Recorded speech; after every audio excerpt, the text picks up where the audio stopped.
Hello दोस्तों, एक बार फिर से आप सभी का मैं बहुत बहुत स्वागत करता हूं। इस समय की सबसे बड़ी खबर यह है कि चंद्रशेखर आज़ाद नगीना से लोकसभा का चुनाव लड़ेंगे। आपको बता दें कि अभी अभी खबर आई है जहां पर अखिलेश यादव ने एएसपी को इस सीट पर समर्थन दे दिया है। इस समय की सबसे बड़ी खबर आपको बता रहा हूं, अखिलेश यादव ने चंद्रशेखर आज़ाद को नगीना सीट पर समर्थन दे दिया है। अब बड़ा सवाल यह है कि चंद्रशेखर इस सीट पर जीत पाएंगे, क्या उन्हें मायावती जी का समर्थन मिलेगा? दोस्तों, आज हम इसी समीकरण पर बात करने वाले हैं कि किस सूरत में चंद्रशेखर आज़ाद नगीना सीट पर जीत हासिल करेंगे। तो चलिए सबसे पहले नगीना के बारे में बात करते हैं। उत्तर प्रदेश में एक जिला है बिजनौर। बिजनौर के अंतर्गत आती है नगीना लोकसभा सीट। बहुत ही नई सीट है दोस्तों। 2009 में पहली बार नगीना में लोकसभा का चुनाव हुआ था। और सबसे दिलचस्प बात जानते हैं नगीना के लिए क्या है? 3 बार लोकसभा का चुनाव हुआ और तीनों बार अलग अलग पार्टियों के उम्मीदवारों ने नगीना सीट पर जीत हासिल की। यानी कह सकते हैं कि किसी भी पार्टी का, किसी भी प्रत्याशी का नगीना में कोई भी दबदबा नहीं है उस तरह से। सबसे बड़ी बात, और उत्तर प्रदेश में 17 लोकसभा सीटें एससी के लिए आरक्षित हैं। उसी में से एक सीट है Nagina Lok Sabha seat. Nagina Lok Sabha seat SC के लिए, दलित के लिए आरक्षित है। और यह सीट कहीं ना कहीं चंद्रशेखर आज़ाद अपने लिए बहुत ही सेफ और सुरक्षित मान रहे हैं। इसीलिए चंद्रशेखर आज़ाद ने इस सीट पर अभी से ही प्रचार प्रसार करना शुरू कर दिया है। दोस्तों, बहुत पहले ही हमने आपको एक खबर दिखाई थी कि चंद्रशेखर आज़ाद नगीना से ही लोकसभा चुनाव लड़ेंगे।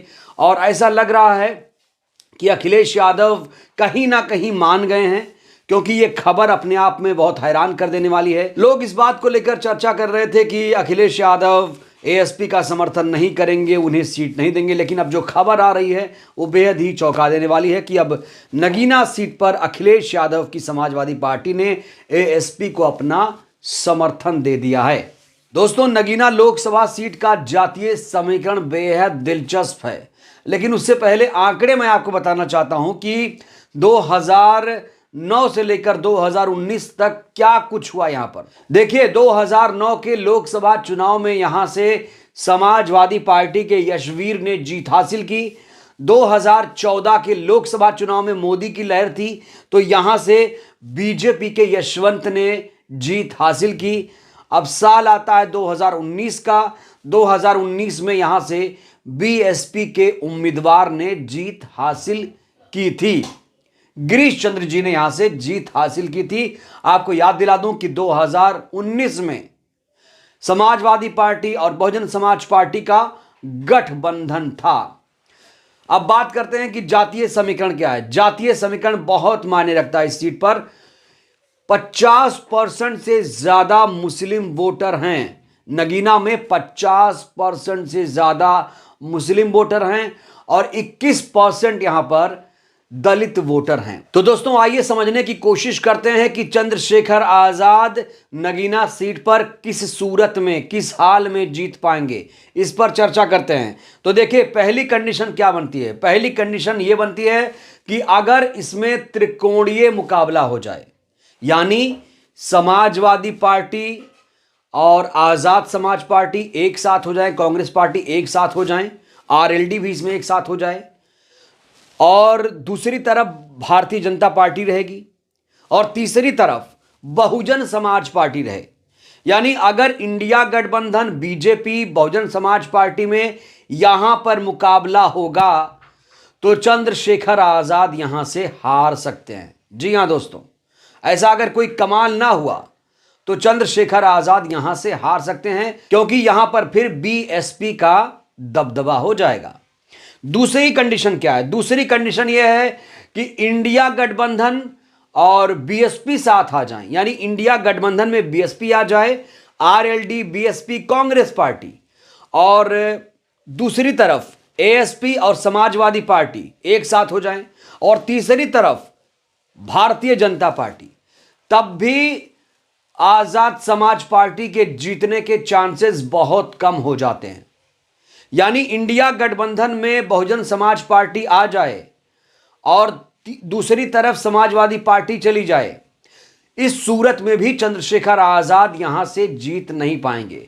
सिर्फ और सिर्फ एक ही सूरत बचती है जहां चंद्रशेखर आजाद जीत सकते हैं, अगर अभी के इंडिया गठबंधन में, ध्यान से सुनिएगा, अगर अभी के इंडिया गठबंधन में बीएसपी भी शामिल हो जाए, यानी Samajwadi Party, RLD, Congress Party, Bahujan Samaj Party एक साथ आ जाए, तो फिर जो मुकाबला होगा वो आमने सामने का हो जाएगा, यानी India versus Bharatiya Janata party का होगा।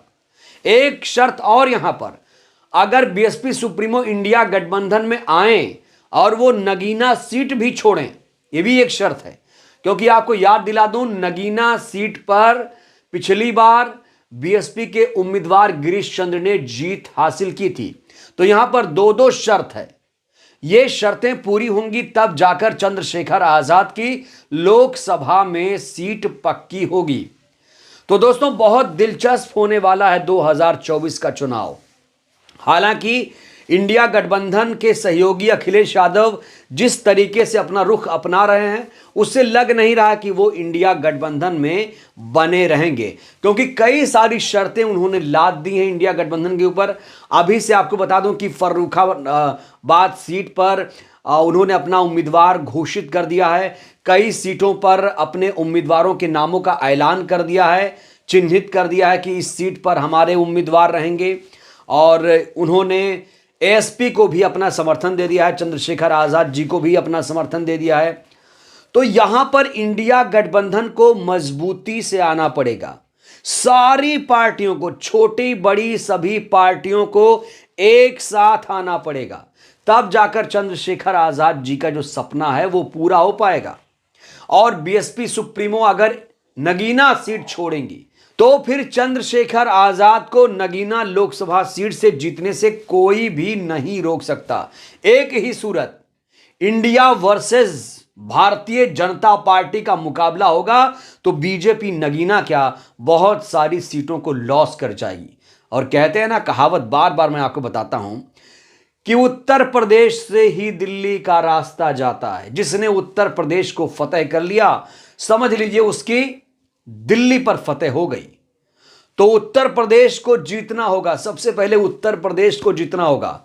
और जो लोग इंडिया गठबंधन के नाम पर राजनीति कर रहे हैं, उन्हें राजनीति करने से बाज भी आना पड़ेगा।